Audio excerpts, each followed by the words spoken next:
tudo bem? Bom, a tia veio por meio desse vídeo para falar sobre alguns textos, mas em especial sobre o conto. Sim, o conto. Bom, esse texto que a tia vai falar, ele tá bem aqui, na nossa apostila, na número 1, ok? Beleza. Bom, mas antes de eu começar a falar desse texto, eu quero relembrar alguns textos que nós já trabalhamos, dessa apostila também.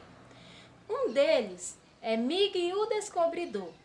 Ele também é um tipo de texto. E qual é o tipo? É um poema. Vamos lembrar as características do poema? Ele tem versos, tem estrofes e tem rimas. Também tem um outro texto chamado Detetive. E o detetive, qual tipo de texto era?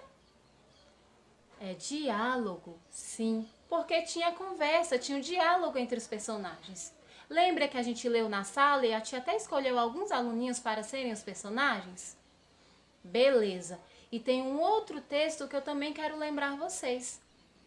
É a obra de arte, a tela. O título desse texto que nós trabalhamos é Jogando o Triângulo. Ele também era um tipo de texto bem legal, né? E o de hoje nós vamos falar é o conto. O título desse nosso texto é Um Pônei Chamado Cavalo. Bom, agora eu vou falar as características do conto. O conto é uma narrativa curta, uma narrativa boa, rapidinha de se ler, que a gente lê rapidinho. E narrativa, para quem não estivesse lembrando o que é uma narrativa, é quando alguém está narrando o texto. Tem um narrador. Não é igual o diálogo. Normalmente, diálogo tem só conversa entre os personagens. Esse é uma narrativa. E normalmente ela começa assim. Era uma vez, e aí continua a história. O conto também, ele tem poucos personagens. No caso desse texto, temos dois, o pai e o filho. E ele acontece em um curto espaço. Nesse texto, na casa e numa fazenda.